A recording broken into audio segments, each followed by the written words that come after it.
These aircraft, operating with the Air National Guard in April 1971, were among the last of their type in US service.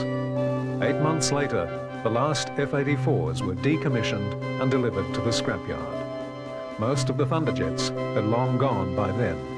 Only this variant, the reconnaissance plane known as the RF-84 Thunder Flash, had lingered on in any numbers, due to their operational usefulness as specialists.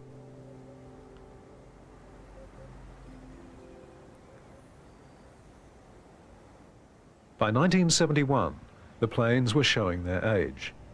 Many had been grounded due to structural fatigue, and those that still flew required constant monitoring and a heavy maintenance schedule.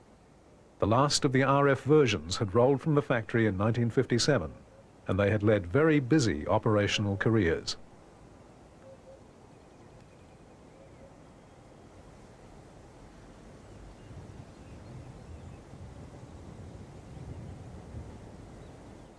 The Thunder Flash photographic planes were the most successful development of the F-84 family and embodied all the advances that had been made during the design's career, which can be traced back to October 1944.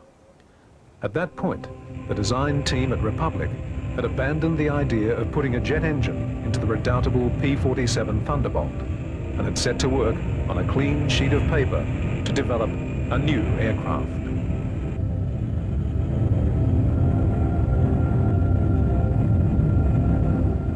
The United States had found itself confronted by the arrival of new German and British jet aircraft. In the next few years, the US Army sponsored a feverish effort to catch up. The Bell and Lockheed corporations developed the first two US jet aircraft, and the Lockheed P-80 was ordered into production. Meanwhile, the Republic team had devised a sleek and extremely clean design built around the new axial flow engine developed by General Electric. The achievement was impressive, and the Army ordered commencement of work on 3 prototype planes as the XP-84.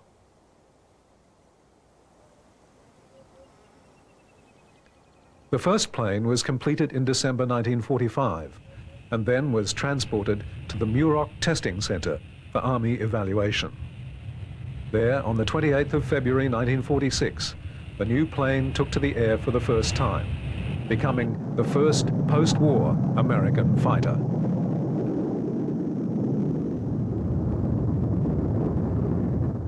The design was fairly conventional, with straight wings employing the so-called laminar flow profile.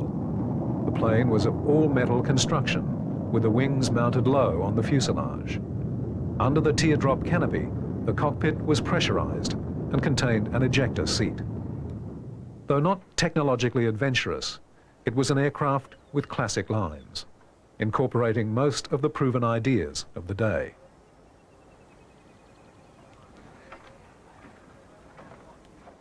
Models were rapidly evolved in relatively small numbers until the E model appeared in 1949.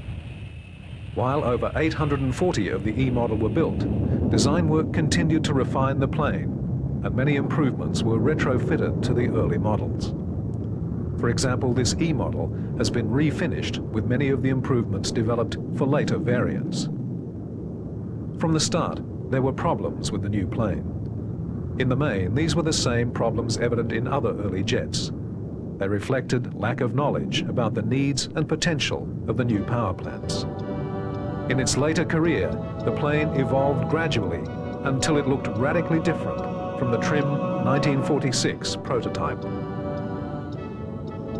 The most obvious flaw in the design was the straight wing, and go-ahead was given to develop a swept-wing version. The other major flaw was outside the designer's control. The Thunderjet was badly underpowered. All the early jets shared the problem of low power and required excessive runway to take off. Under full load, it was safer to employ rocket-assisted takeoff rather than hope the plane would be airborne before it ran out of runway.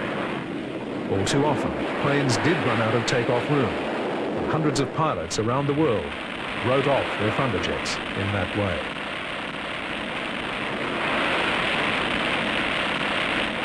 The assisted takeoff gear would still be needed on the later swept-wing models, as the increased power of their engines was absorbed by their increased weight. But development was slow, and as an interim measure, an improved straight-wing version was put into production. This, the G model, was built in greater numbers than any other version, 3,025 being constructed. The plane had originally been designed as an interceptor, relying on 6 machine guns, 4 in the nose and 2 in the wings. The Thunderjet had superseded the Lockheed P-80, which was designed 2 years earlier. However, with the speed limitations imposed by its wing and underpowered engine, the F-84 was soon itself supplanted as interceptor by North American's F-86 Sabre. With this rapid succession of models, the Army found itself with a variety of planes to allocate specific tasks.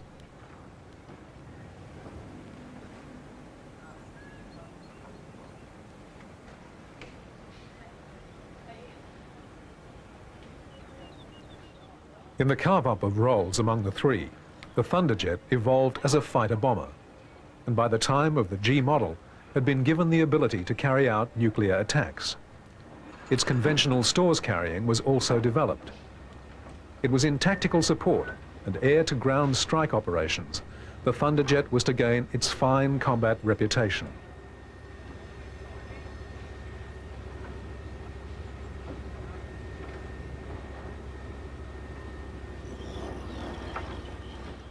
Its low-mounted wing was an asset in this transformation, allowing easy loading of arms with minimal equipment.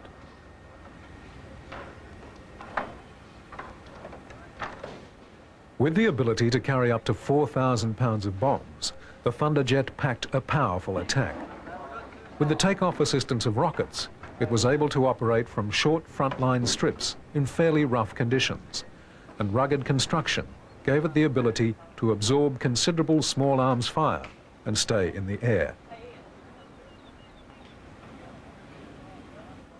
Adding further to its power in ground attack were the 6 machine guns, which carried 300 rounds each.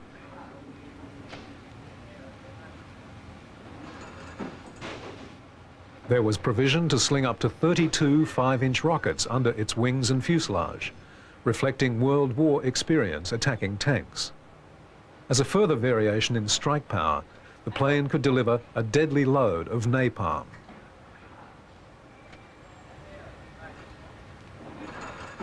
The plank wing planes were limited in speed to Mach 0.82.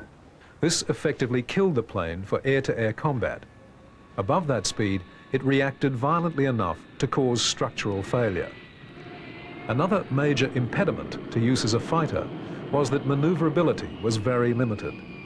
However, the lack of turning ability was an asset in ground attack, as the plane tended to fly rock solidly and was a stable platform. And the limitation on speed was no disadvantage in ground attack. Despite their persistently dubious takeoff habits, they were to excel in the tactical role.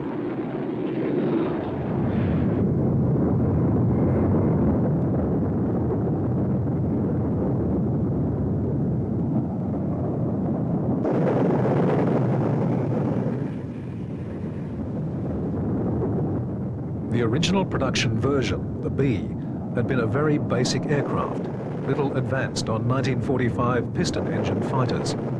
However, as models and submodels were developed, the plane's sophistication increased. By the G version, the planes had gained radar-assisted sighting, an autopilot, and revised electrical, fuel, and hydraulic systems, along with a host of other improvements.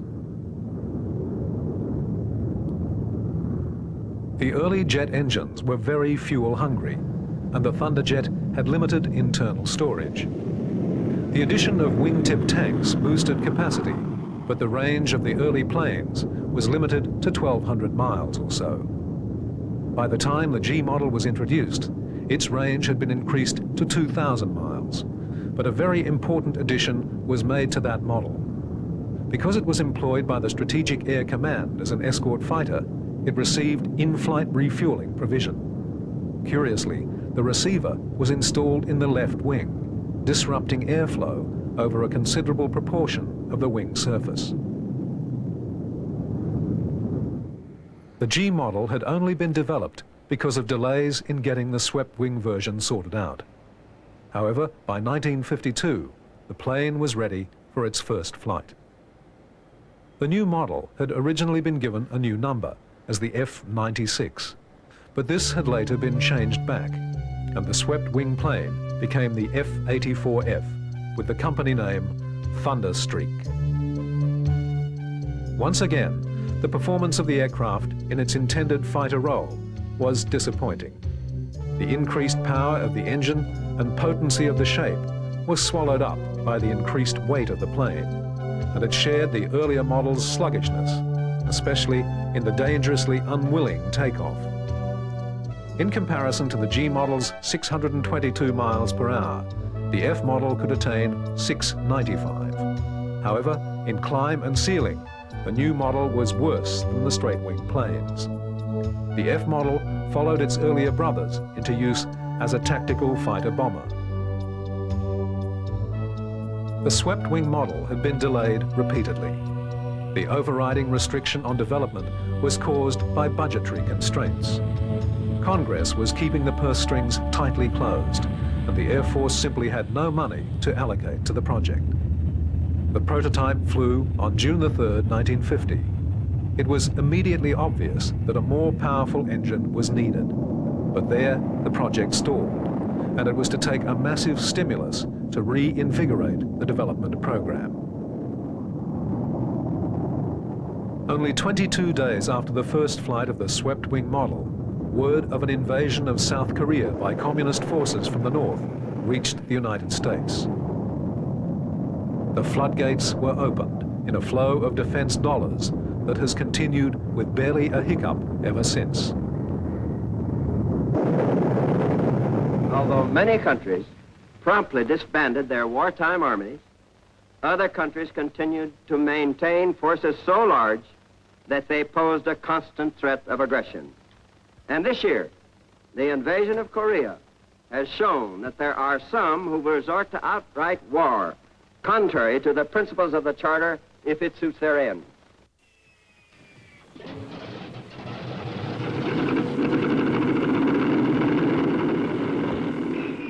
When war in Korea broke out, the United States Air Force was a mere shadow of the mighty machine of victory that had existed 5 years earlier.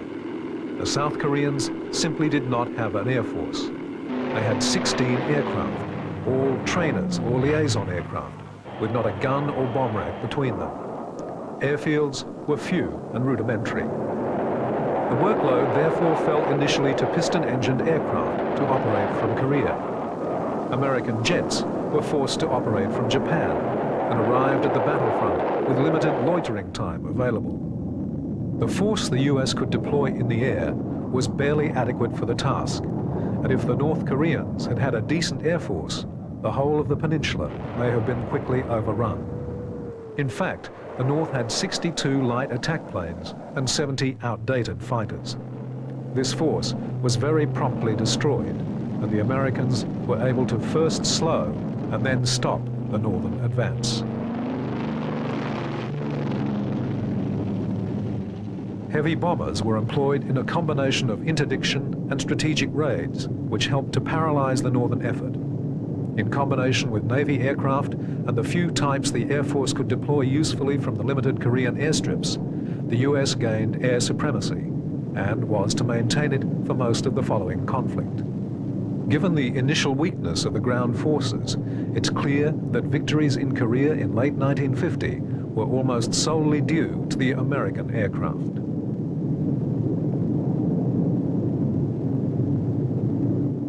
F-84s were not initially deployed to Korea. Mustangs and P-80s were quite capable of doing the job. But on the 9th of November 1950, the situation changed radically. The North Koreans started to deploy jets.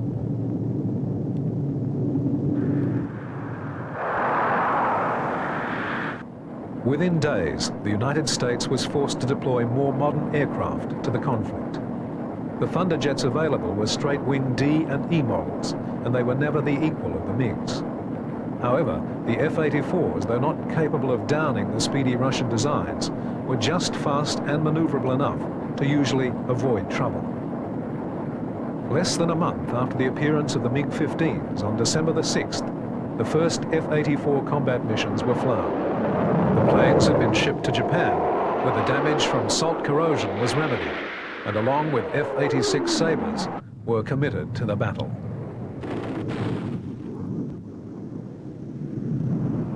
Outclassed as a fighter by the two swept-wing jets, the F-84s settled into a life of tactical air-to-ground missions. Most of the time, they required Sabres as mission escort if there was a likelihood of running up against the MiGs. The Russian planes were simply too fast for the Thunderjets to cope with.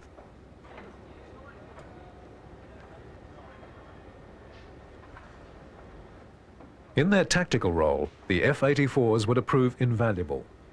By the end of the war, they'd flown 86,408 sorties. In that time, they had dropped 5,560 tons of napalm and 50,427 tons of bombs.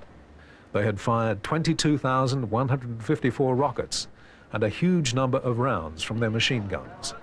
The infantry were, in a mixture of awe and gratitude, to dub them the champ of the fighter bombers.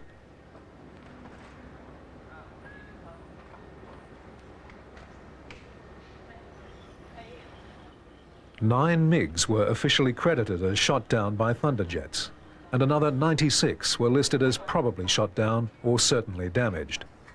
Against this, the MiGs shot down 18 Thunderjets and damaged many more.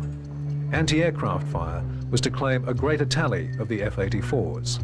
135 were shot down by ground forces.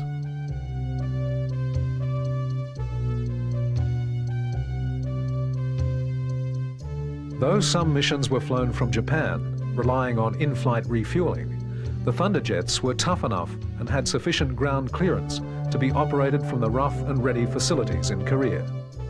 This often required that they use assisted takeoffs, with the rocket packs being jettisoned for retrieval and reuse.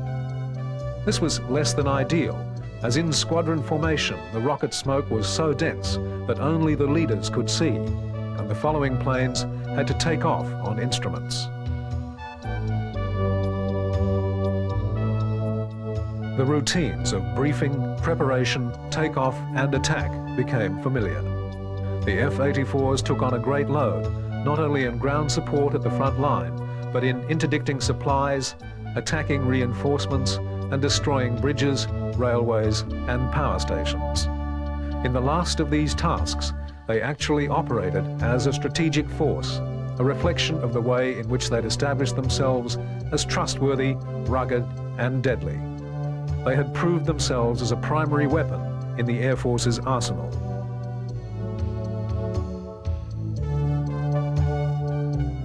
The greatest virtues possessed by the Thunderjets were all underlined in Korea.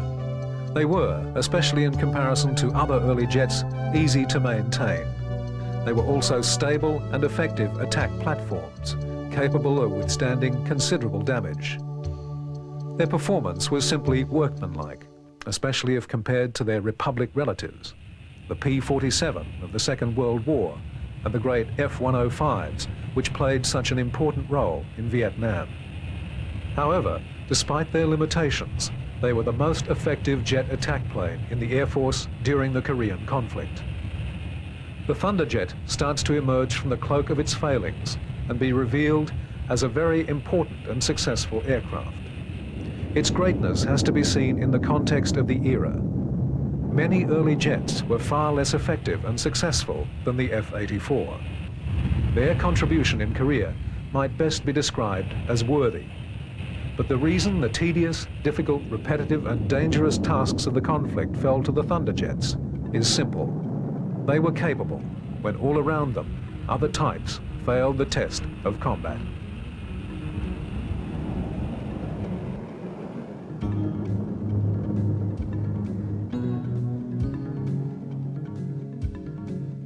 The Thunderjets had their vices and their limitations, and they earned some of the most unflattering nicknames ever bestowed by US pilots on their aircraft. These nicknames included Groundhog, in reference to their unwilling and sluggish takeoff. During Korea, the crews amended their attitude to include a greater respect for the plane's virtues, and the name was shortened to HOG, still perhaps unflattering, but far more affectionate.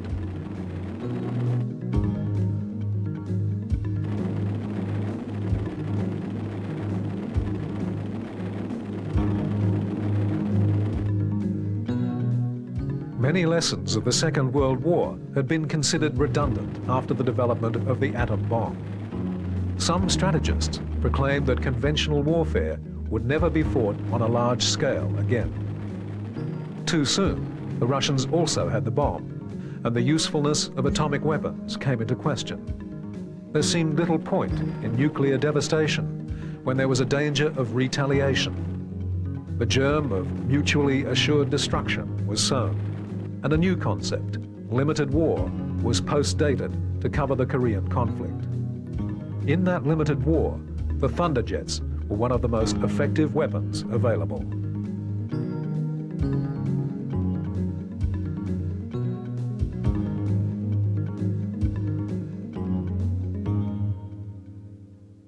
By the end of the Korean War, in 1953, a series of confrontations and negotiations had completely rearranged world politics.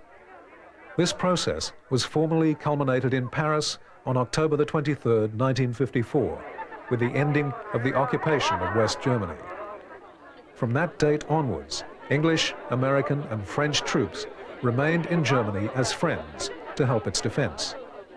The Germans, many of whom were still deeply shocked and ashamed by the revelation of what their government had done in their name, found themselves welcomed back into the family of nations. On the 13th of November, 1956, another step in this process occurred with the handing over to the German Luftwaffe of their first combat planes since the end of the Second World War. The planes were F-84F Thunderstreaks. Eventually, the Germans would deploy 5 full wings of Thunderstreaks, making them the largest user of the planes outside the USAF.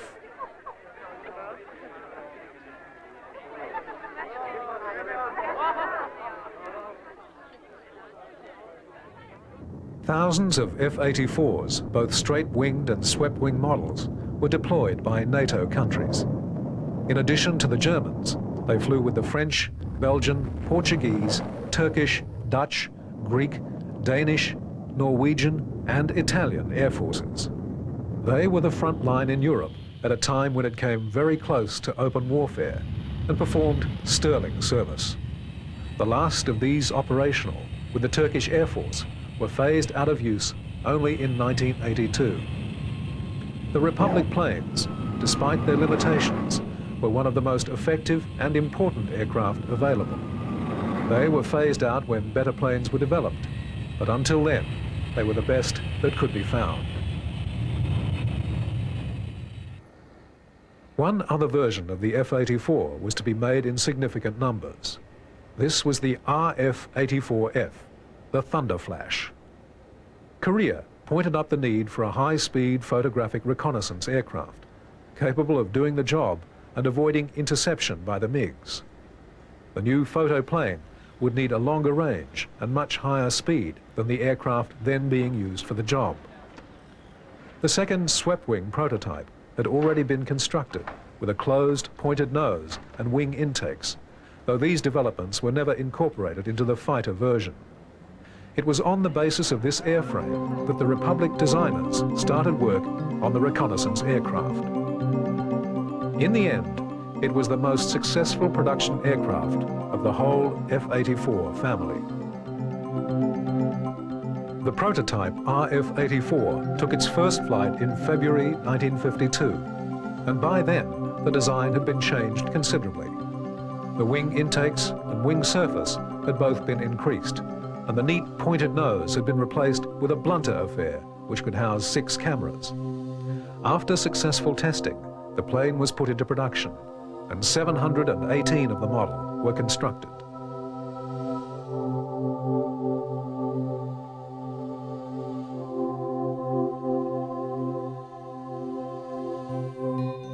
Production was delayed until 1955 by difficulties with the engine for the new version, but eventually they started to flow into operational use.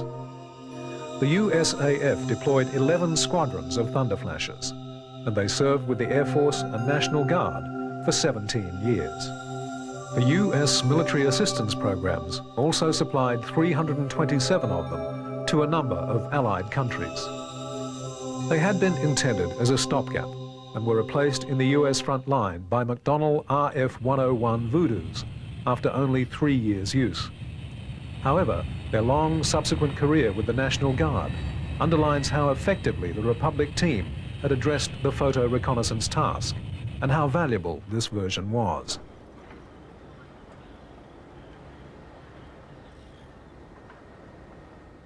As with all the F-84 family, maintenance and ground operation access was simplified. This was not only an important virtue of the type, but was an influence on later designs. Even the first Thunderjets had over 180 access panels. The entire tail after the wing could be removed to simplify servicing the engine. It was part of the detailed work of the design team that was largely irrelevant to the aircraft in flight, but very important in the operational viability of the plane.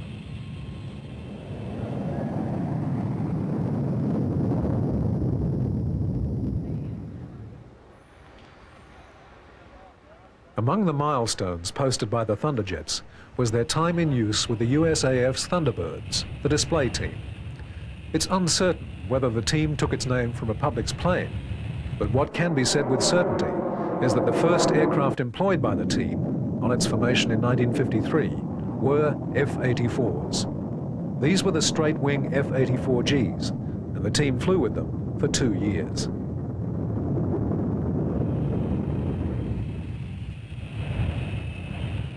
For the 1955 season, the Thunderbirds took delivery of new aircraft.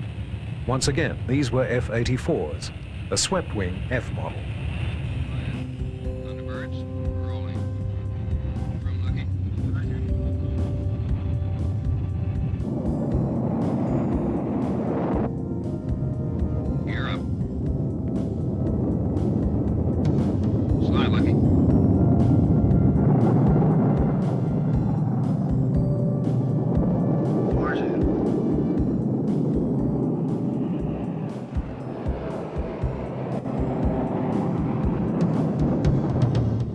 With their wings only 5 feet apart, the planes look as though they're touching.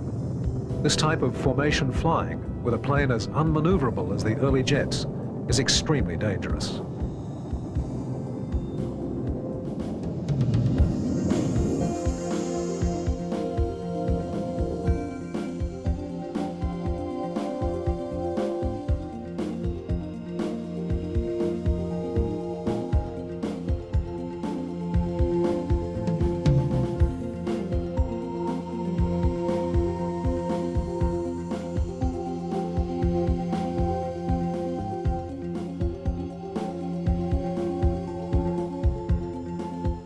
The Thunderbirds flew 91 shows with the F-84F, ending with the Armed Forces Day show at Bolling Field on the 19th of May 1956. They then transferred to the North American F-100 Super Sabre and gained supersonic capability. However, the shows in their new planes would be flown in much the same speed bracket as with the F-84s. One of the factors that made the F-84 such an important aircraft in the post-war years was the amount of experimentation, testing and evaluation that went on with the type and with variations developed from it. The FICON story is one of these important footnotes in aviation history written around the F-84.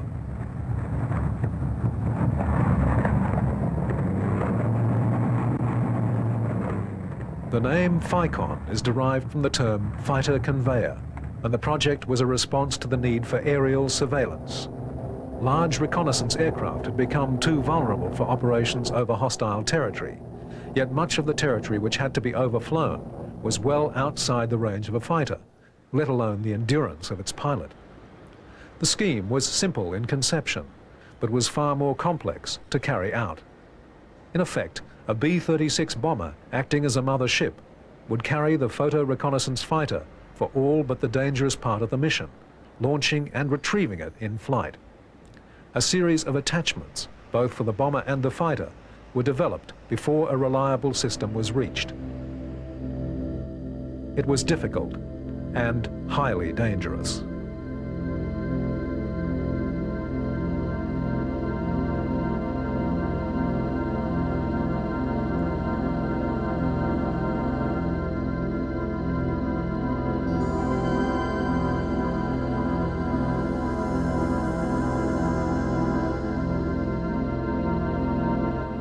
The project testing began with a modified F-84E in 1952. During these tests, changes were made to the gear in a series of steps as problems arose, first with the stability of the cradle on the mother ship, and then with the trustworthiness of the fighter's hydraulic grapple. The intended effect was achieved with all the apparatus trialed. Increasing effectiveness followed as refinements were made. The fighter was near to stalling at the low end of its speed range as it wallowed beneath the large plane, buffeted by the slipstream. The process called for a high degree of ability on the part of both pilots.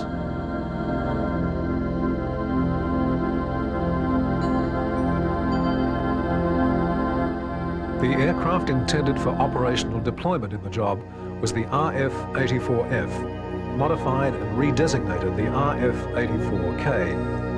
Tests with this version commenced in 1953, and on the 30th of March, the prototype made its first successful docking. By this time, the mechanisms had been resolved. Modifications to the F-84 included drastic remodeling of the horizontal tail to allow the plane to be retracted into the B-36 bomb bay, in addition to the 3 hydraulic latches.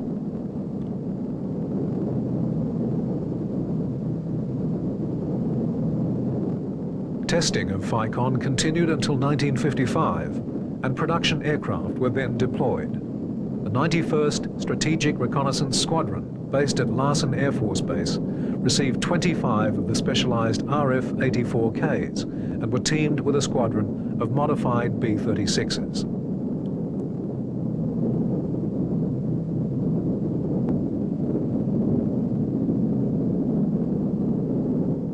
Experiments and in-squadron training continued until 1956, when they were abandoned. By coincidence, this was about the same time the U-2 became available for use.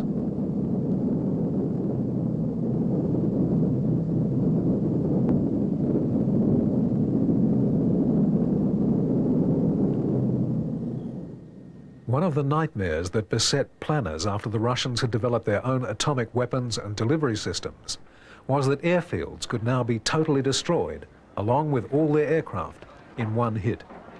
This and several other factors, including the apparently insatiable appetite of jets for long, straight concrete runways, combined to lead to one of aviation's stranger manifestations.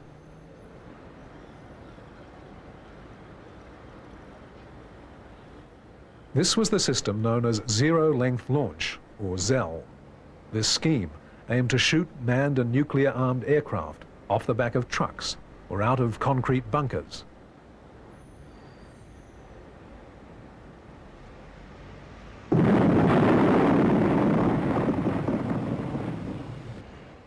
It was intended that hundreds of aircraft could be dispersed throughout forests and in other hiding places around the Soviet bloc's borders. These planes could be ready, fully armed, to respond immediately to any Soviet attack. Another scheme would have placed interceptors on similar apparatus in hardened concrete bunkers to respond to any incursion by Soviet strategic bombers.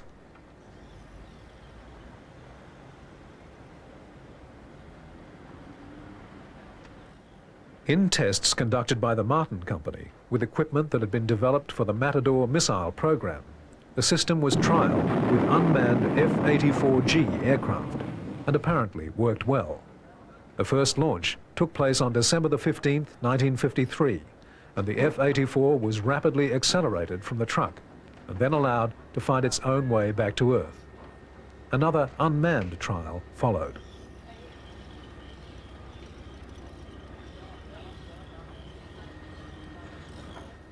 The system relied on the use of very powerful solid fuel rocket boosters attached directly to the aircraft. Once the fuel in the rocket was expended, the booster had to be immediately discarded, as it went from being a powerful source of thrust to a dangerously heavy drag on the aircraft. The tests demonstrated that by the time the rocket fuel had burnt out, the aircraft had been accelerated to 175 miles per hour. This was well above stall speed, and the plane should then be able to rely on the power of its normal jet engine to continue its flight. The two unmanned trials proceeded with so little deviation from the expected results that the project moved on to the next phase. The acid test for the system came with a third trial when the plane was piloted. This took place on the 5th of January 1954. The recorded acceleration loads were 3.5 G, only slightly greater than a standard Navy catapult launch. The pilot had no difficulty taking control, and the test was considered a success.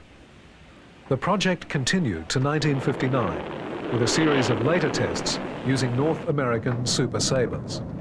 Orders were actually placed for 148 suitably modified F-100s. Interestingly, the Russians were involved in a series of similar experiments using MiG-19s at around the same time. The idea was finally abandoned with the development of more reliable and accurate missile systems.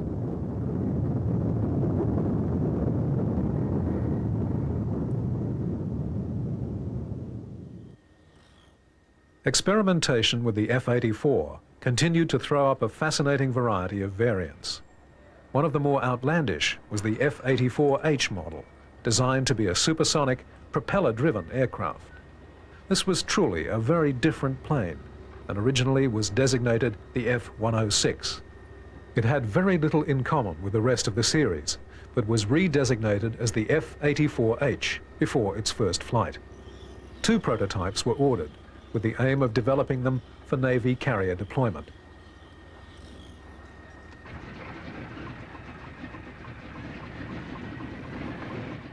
The aircraft employed a turboprop, and a series of propellers were studied for the design.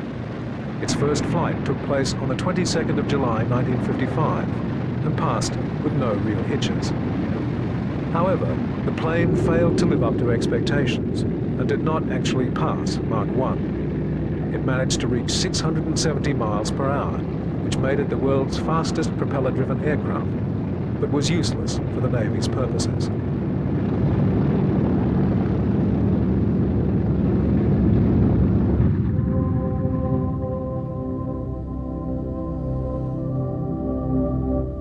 A major limitation on propeller-driven aircraft had already been recognized.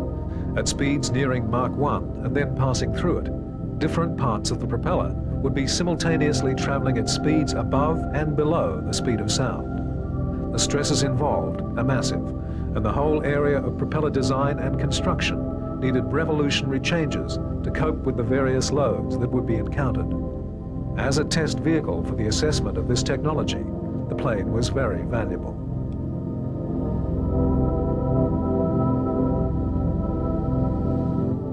Experiments with the F-84H proved the ruggedness of the three-bladed propeller and the soundness of the engineering of the power plant and aircraft.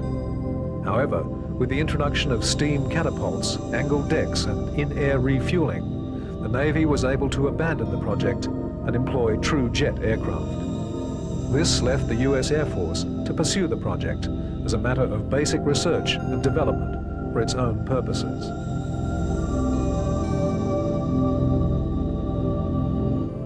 In addition to being the world's fastest propeller-driven plane, the F-84H holds another claim to fame. It's generally acknowledged as the noisiest aircraft ever built.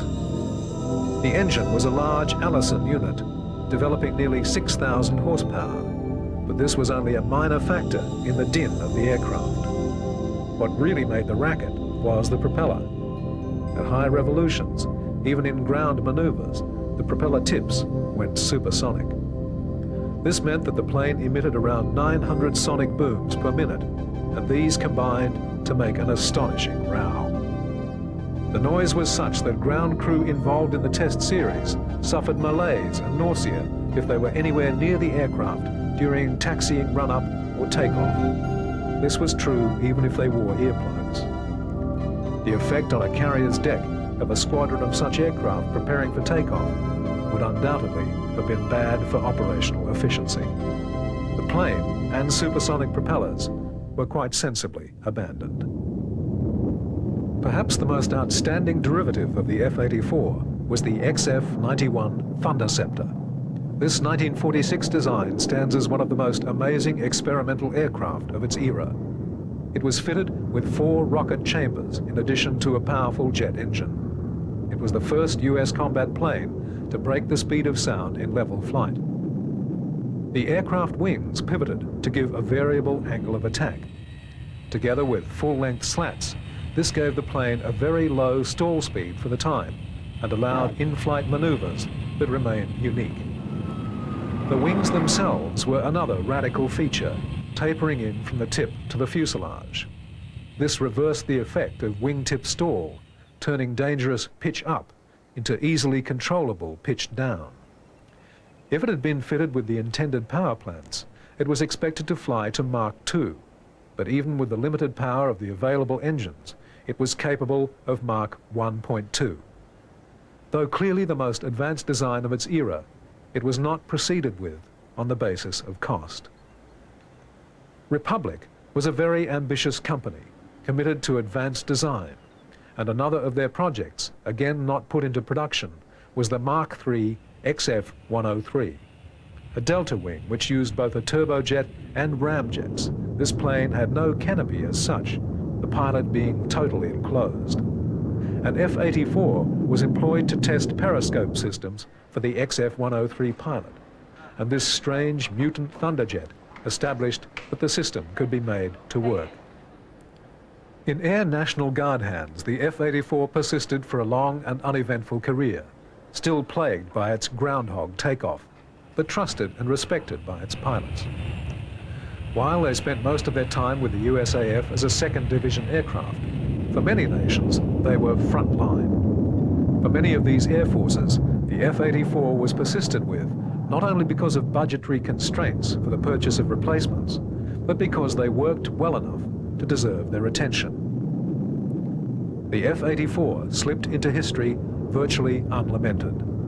Their reputation was tarnished by development difficulties and the fact that they were always underpowered. However, to dismiss them is to overlook their achievements, particularly in Korea. They deserve a reassessment and recognition of just how significant an aircraft they were.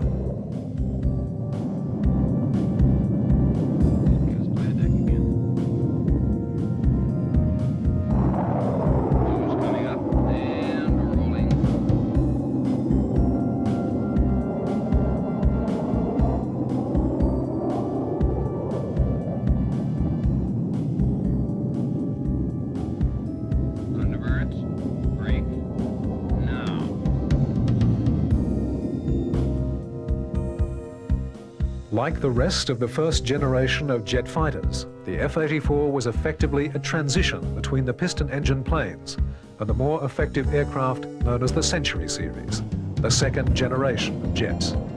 The Century fighters were more successful simply because they could draw on a wealth of knowledge gained in the careers of the initial series of post-war aircraft.